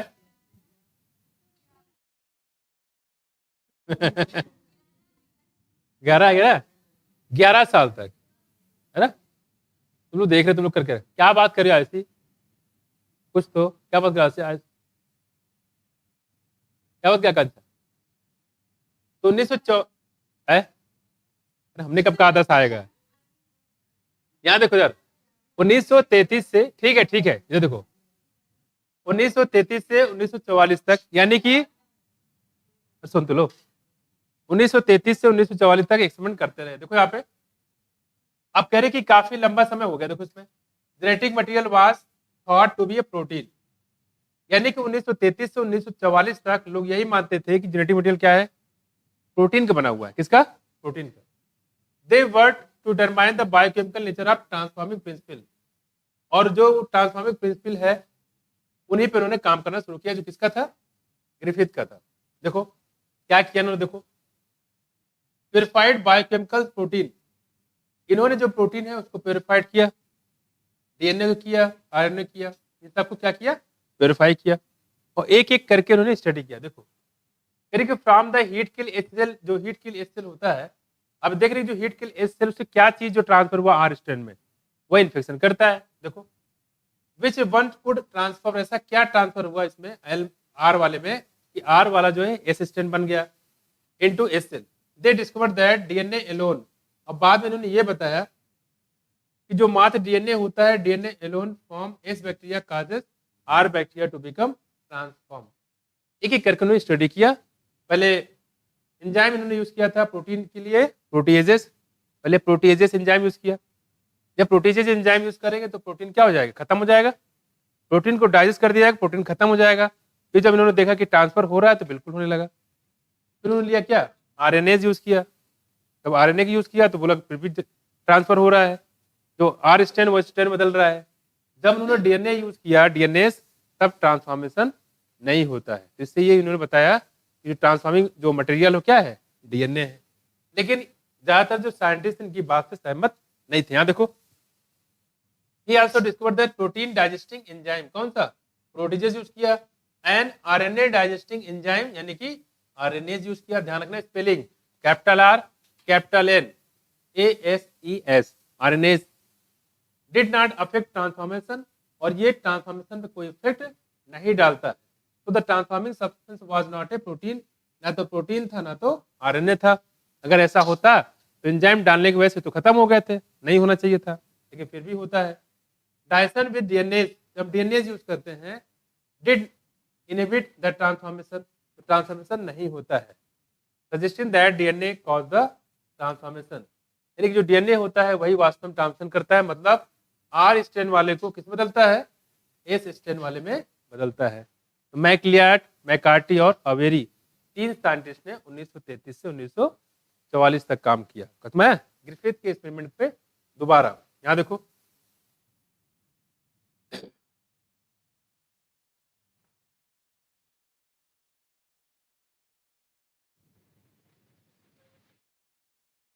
यहाँ पे कह रहे हैं कि जो इन्होंने बता दिया कि भाई जेनेटिक मटेरियल जो कैसा है वो डीएनए। यहाँ देखो फिर digestion with DNA did inhibit transformation, suggesting that DNA cause the क्या? ट्रांसफॉर्मेशन। ठीक है, दे concluded that DNA is the hereditary material, but not all biologist were convinced, लेकिन सारे बायोलॉजिस्ट इनकी बात से कन्विंस नहीं थे। ठीक है, can you think of any difference between DNA and DNA? बताओ जरा क्या अंतर है इसमें?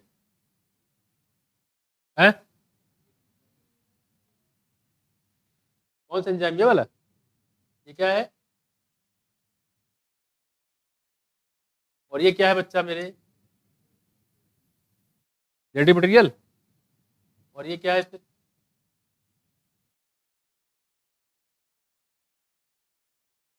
प्लूरल है। प्लूरल है कि प्लूरल है? क्या है? प्लूरल है? क्या है बताओ क्या है? मतलब बहुत सारे। ये डीएनए के टाइप है बच्चे, जैसे बी डीएनए है ना, जैसे ए डीएनए ये है, ये डीएनए के टाइप है। सी डीएनए, जेड डीएनए, डीएनए क्या है? टाइप है। तो टाइप ऑफ डीएनए डीएनए है, और ये क्या है? एंजाइम है। ठीक है, ध्यान रखना। हो गया बच्चे? अब आ जाते हैं genetic material is a DNA.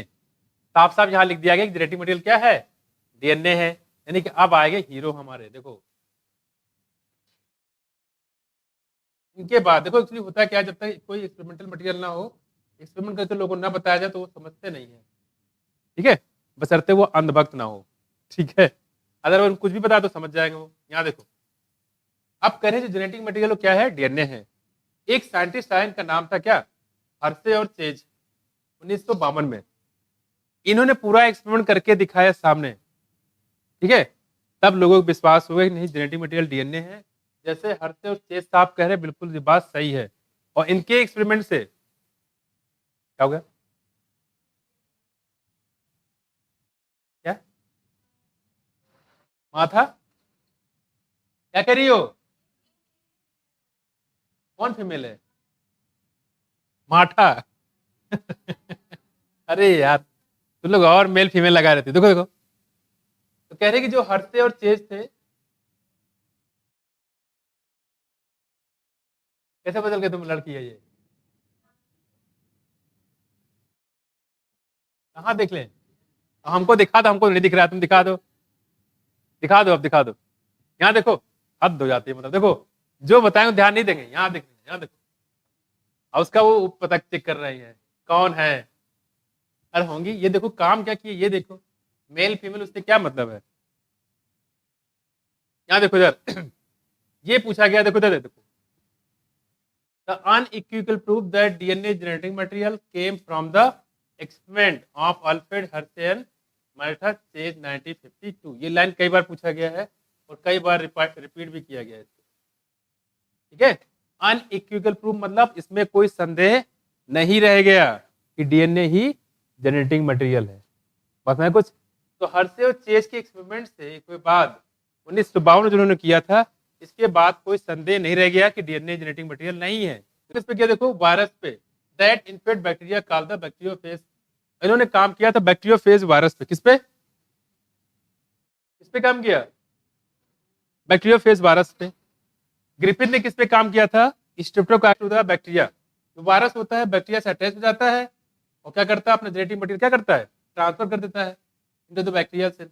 जैसे आपको जब जुकाम होता है तो क्या पूरा वायरस नहीं होता है, वायरस का जो जेनेटिक मटेरियल वो ट्रांसफर होता है, जिस वजह से आप सीखते रहते हो, कुछ मत में, ठीक है, ध्यान रखना। देखो आगे, can the bacterial cell treat the viral genetic material as if its was is own. अब जो बैक्टीरिया होता है, ठीक है, जो बैक्टीरिया होता है इसमें इन्फेक्शन हुआ है, उसको अपना ही जेनेटिक मटेरियल समझता है, तो क्या होता है फिर, सबस्टिट्यूटली मैन्युफैक्चरिंग मोर वायरस पार्टिकल, और वो बहुत सारे वायरस पार्टिकल को सिक्रेट करना शुरू कर देता है। Hershey and Chase work to the discovered whether it was protein, और हर्शे चेज ने ये एक्सपेरिमेंट किया क्या कि इट वाज प्रोटीन और DNA from viruses that enter the bacteria, उन्होंने ये बताया कि ये प्रोटीन होता है, डीएनए होता है जो वायरस से बैक्टीरिया में ट्रांसफर होता है, ठीक, याद रखो। They grew some viruses on a medium that contain radioactive phosphorus, उन्होंने क्या किया, कुछ वायरस को कहाँ ग्रुप कराया, देखो some viruses on medium contain radioactive phosphorus and some other on the medium that contain radioactive sulphur.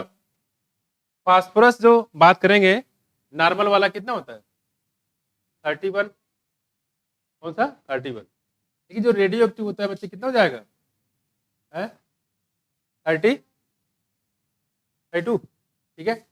यहाँ देखो ये रेडियो एक्टिव है, ये है रेडियो एक्टिव, ठीक, और देखो हम बात करें यहाँ पे सल्फर की, कौन सा होता है बच्चे 32, रेडियो एक्टिव कौन सा होता है सल्फर 30, ये, ठीक है, तो 35 वाला रेडियो एक्टिव है और एक ऐसा है नॉर्मल है, ठीक है। तो कहने मतलब जो जिसमें ग्रो कराओगे उसी में जेनेटिक मटेरियल आ जाता है, अगर रेडियो एक्टिव 32 में ग्रो कराओगे तो 32 वाला जाएगा, और रेडियो एक्टिव सल्फर में ग्रो कराओ तो सल्फर 35 आ जाता है, ठीक। अब देखो क्या होता है, फिर सम अदर मीडियम, यहाँ पे बात करेंगे, यहाँ पे virus grown in the presence of radioactive phosphorus contain क्या, radioactive DNA but not radioactive protein, because DNA contain phosphorus but protein does not. मतलब समझना ध्यान से, जो आपका डीएनए होता है डीएनए में बच्चे होता है फास्फोरस, होता है डीएनए में क्या होता है, फास्फोरस। डीएनए क्या न्यूक्लिक एसिड का पार्ट है। जैसे मान लो कोई वायरस है, सपोज दैट ये वायरस है, अच्छा तो होता है वायरस। देखो कहते कि जो डीएनए है इसके अंदर क्या है, मान लो ये हाँ जो फास्फोरस होता है ये मान लो डीएनए में, ये किसमें, डीएनए में। यानी कि जो रेडियो एक्टिव पार्ट है फास्फोरस कहाँ पहुंच जाएगा, वो डीएनए में पहुंच जाएगा। जो जहां का पार्ट होता है वहीं पहुंच जाएगा। और आपको पता है सल्फर कहाँ पाया जाता है, प्रोटीन में। और प्रोटीन न्यूक्लियस में तो होता नहीं है, कहाँ होता है, कैप्सिड में। जो प्रोटीन होता है यानी कि सल्फर वाला, ये कहाँ हो जाएगा, देखो ये इसमें चला जाएगा। तो जो जहां का पार्ट होता है वो वहीं पे ट्रांसफर हो जाता है। तो अगर ये वाला देखोगे तो कैसा है, ये सल्फर 35, अंदर देखो तो कौन सा हो जाएगा, वो रेडियो एक्टिव हो जाएगा। तो फास्फोरस चला गया न्यूक्लियस के अंदर और सल्फर चला गया कहाँ पे, कैप्सिड में। अब देखते चले यहाँ पे, मतलब जिस वायरस को जहां रुक रहा है उसके बॉडी में वही इंटर हो गया। देखो आप करेगी, because DNA contains phosphorus but not protein does not. Similarly, viruses grown on radioactive इसमें सल्फर contain radioactive protein हो गया but not radioactive DNA because DNA does not contain sulfur. DNA में सल्फर नहीं पाया जाता है। मैं अब आ जाओ आगे, इंस्ट्रूमेंट से समझ जाओगे। बच्चे क्वेश्चन कई बार आया हर्षे चेज वाला कि डीएनए जेनेटिक मटेरियल है, किसने प्रूव किया, तो क्या बताओगे, हर्षे एंड चेज ने 1950 क्या 2 में। यहाँ देखो पहला काम करता हूँ मैं आपको डायग्राम समझा देता हूँ और फिर आगे आते हैं। इनका एक्सपेरिमेंट है क्या, देखो यहाँ देखो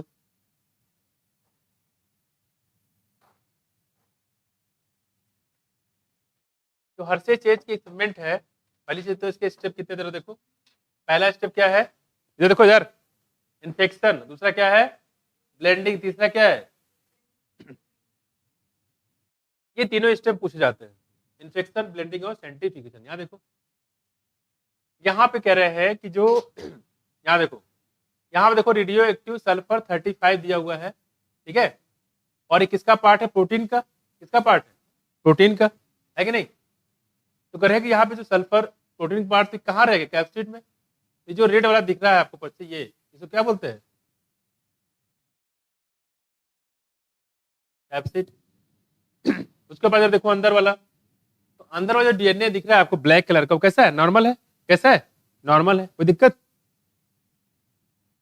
तो इसमें जितना भी कैप्सिड वाला पार्ट है, इसमें रेड वाला पार्ट है, इसमें क्या होगा बच्चे, यहाँ पे होगा सल्फर 35। कौन सा, सल्फर 35, ये वाला। यहाँ देखो जरा, इसको ग्रो कराया था फास्फोर 32 में। अब क्योंकि ये डीएनए के पार्ट होता है तो ये कहाँ चल जाएगा, न्यूक्लियस के अंदर। कहाँ पे, न्यूक्लियस के अंदर। अब देखो आगे, ये हमारा है बैक्टीरिया। क्या है, बैक्टीरिया नाम क्या है, इकोलाई, ठीक है। अब देखो इसको भी इन्फेक्शन करते हैं, इसको भी इन्फेक्शन करते हैं। यहाँ देखो ये आया, इधर आया, ये इस बैक्टीरिया से अटैच हो गया, इस बैक्टीरिया से अटैच हो गया। और अटैच होने के यहाँ भी अटैच हुआ, यहाँ भी अटैच हुआ। अब देखो होता क्या, देखो यहाँ पे इसका अपना जेनेटिक मटेरियल ट्रांसफर कर देगा। तो यहाँ पे तो जेनेटिक मटेरियल जो अपना ट्रांसफर किया, देखो यहाँ पे आया, आया कि नहीं आया। और पूरा जो ये खाली पोर्शन, इसको बोलते हैं सुपरनेटेंट।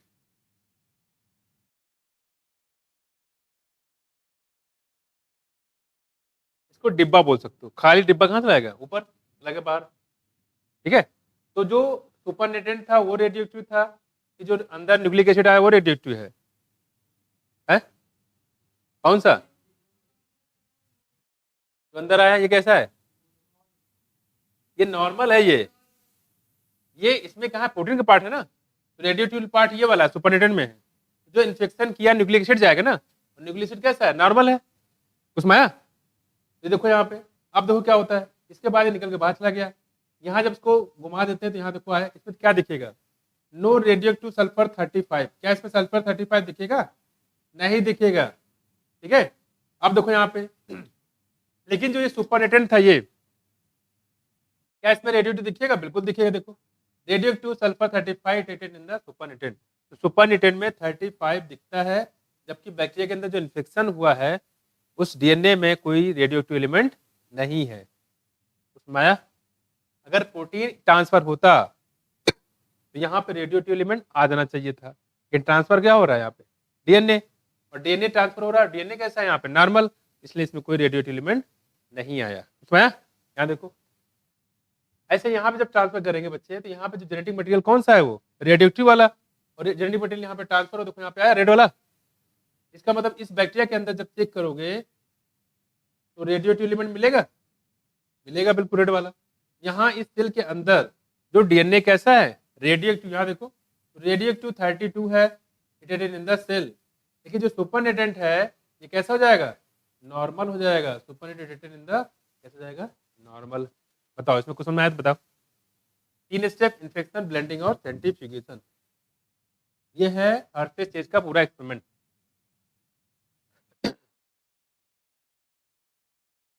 मैं हमने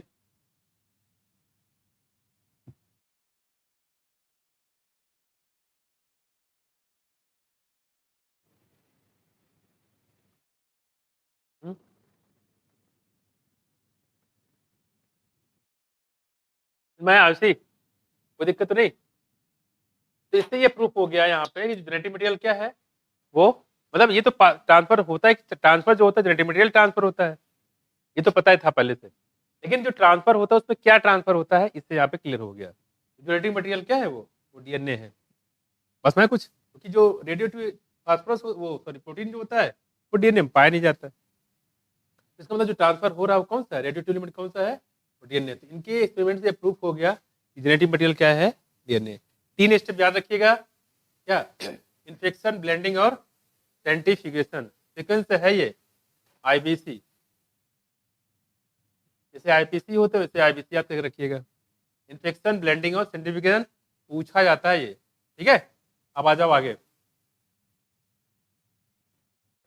इंपॉर्टेंट एक्सपेरिमेंट है, इससे आते हैं क्वेश्चन, ग्रिफिथ से नहीं आते हैं।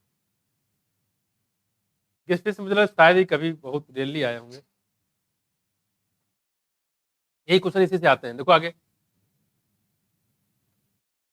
कह रहे कि radioactive phages were allowed to attach, जो रेडियोएक्टिव फेजेस होते हैं allowed to attach to E coli bacteria, then as then infection proceed, उससे क्या होगा? इन्फेक्शन हो जाएगा। जो भी वायरस होगा अपना जेनेटिक मटेरियल बैक्टीरिया के अंदर डाल देगा। अब चाहे रेडियोएक्टिव हो चाहे नॉर्मल, उससे क्या फर्क पड़ता है? उससे viral coat were remove from the bacteria by agitating them in a blender, bacteria की जो कोटिंग होता है उसको हटा देते हैं ताकि आसानी से डीएनए उसके अंदर चला जाए। The virus particles were separated from the bacteria spinning them in a centrifuges, और जो वायरस पार्टिकल होता है उसको हम लोग जो है स्पिनिंग इन सेंट्रीफ्यूगेशन में डालकर उसको अलग कर लेते हैं। इसको वाले को सल्फर 35 वाले को, और इसको फास्फोरस 32 वाले को। यहाँ देखो bacteria which was infected with virus that had radioactive DNA, वह रेडियोएक्टिव कैसा हो गया? वो radioactive, indicating that DNA was the material that was pass from the virus to bacteria. इसका मतलब ये हो गया जो डीएनए है वही जेनेटिक मटेरियल था जो बैक्टीरिया से सॉरी वायरस से ट्रांसफर हुआ किसमें? बैक्टीरिया में। Bacteria that were infected with virus that had radioactive protein, उसमें क्या था? Radioactive protein were not radioactive, this indicate that protein did not inter, मतलब ये प्रोटीन जो है वो बैक्टीरिया में इंटर नहीं करती है, किससे? वायरस से। इसका मतलब ये हो गया कि जो डीएनए होता है ये क्या है?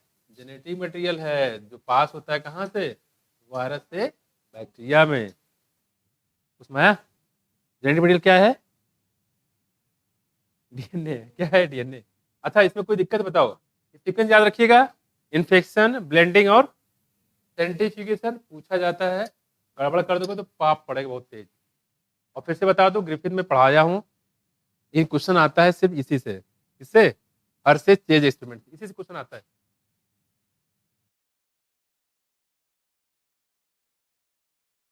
अब देखो यहाँ पे जब ग्रिफिथ ने जब हर्षे चेज ने पूरा एक्सपेरिमेंट जब कर लिया, कुछ लोग आदत होती है ना कुछ ना कुछ करने की, कुछ भी करो तो कुछ उंगली कर देते हैं, अरे यार ये तो इसमें तो ऐसा थोड़ी ना होता है, कुछ ना कुछ वो कर देते हैं, कुछ कमी निकाल देते हैं। नहीं, इतना भी अच्छा खाना हो कुछ ना कुछ कमी निकाल, नमक ज्यादा हो गया, ये कम हो गया, या रोटी जो है सही नहीं लग रही है ना, कुछ कमी रह जाती है।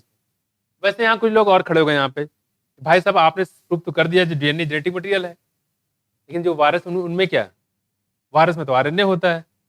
हाँ, ये भी बात सही है। जरा देखो प्रॉपर्टीज ऑफ जेनेटिक मटेरियल। तो जब कुछ लोगों ने ये बोल दिया कि भाई साहब आरएनए भी जेनेटिक मटेरियल काम कर सकता है, बोला बिल्कुल काम कर सकता है, तब इन्होंने एक रूल बनाया कौन कौन से मटेरियल जेनेटिक मटेरियल काम कर सकते हैं। मैं देखो कुछ प्रॉपर्टी आपको बतानी पड़ेगी। देखो यहाँ तो अगला हमारे पास है प्रॉपर्टीज ऑफ जेनेटिक मटेरियल। देखो properties of genetic material, DNA versus RNA. From forgoing the discussion it is clear that debate between protein and versus DNA why the genetic material was unequally resolved from Hershey and Chase human। लेकिन एक बात तो confirm हो गया कि protein genetic material काम नहीं कर सकता। यहाँ देखो it became established fact that it is a DNA that act as genetic material। ठीक है, डीएनए ही है जो जेनेटिक मटेरियल काम करता है। however it is subsequently became clear that in some viruses, कुछ वायरस होते हैं जहां पे डीएनए जेनेटिक मटेरियल नहीं होता है, वहां कौन होता है, आरएनए होता है। देखो RNA is a genetic material. For example tobacco mosaic virus कैसा होता है, ये रॉड शेप होता है। कैसा होता है, रॉड शेप। यहाँ देखो यूबी बैक्टीरियोफेज हो गया जिसमें जेनेटिक मटेरियल क्या है, आरएनए है। Answer to some of the question such as why DNA is the predominant genetic material where DNA perform dynamic function of messenger and adapter has to be found from the difference between the chemical structure of the two nucleic acid। मतलब ये कहने मतलब है कुछ virus ऐसे होते हैं जहां पे जेनेटिक मटेरियल जो है आरएनए होता है। क्या होता है, आरएनए।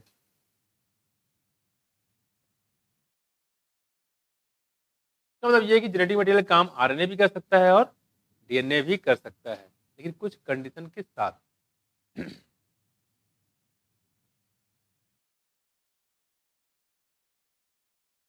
देखो इसे लिखा हुआ can you recall the two chemical difference between DNA and RNA. बताओ दो डिफरेंस का नाम बताओ, क्या है। डीएनए आरएनए में दो डिफरेंस क्या है,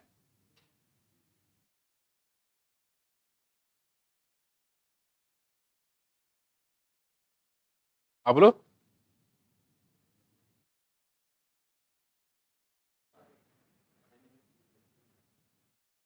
हाँ, आरएनए में यूरेसिल होगा जो डीएनए में थायमिन होता है, और यहाँ पे जो डीएनए में डीऑक्सीराइबोस होता है जो कि उसमें राइबोस शुगर होता है। बस यही दो डिफरेंस है। क्लियर हुआ। कह रहे कि a molecule that can act a genetic material must fulfil the following criteria. नहीं, कोई भी मॉलिक्यूल जो जेनेटिक मटेरियल काम करे उसमें चार क्राइटेरिया जो फॉलो करना चाहिए। जेनेटिक मटेरियल चाहे डीएनए हो चाहे आरएनए हो, चार क्राइटेरिया जो फॉलो करेगा उसको हम जेनेटिक मटेरियल मानेंगे, नहीं फॉलो करेगा तो जेनेटिक मटेरियल नहीं मानेंगे। बात में कुछ ये चार क्राइटेरिया आपको दिया गया है और इसके एक्सप्लेनेशन नीचे दिए गए हैं। ये चार लाइनें इसी सारा एक्सप्लेनेशन नीचे दिया गया है, उसमें इसको कराएंगे नेक्स्ट टर्न पे। ठीक है, ओके।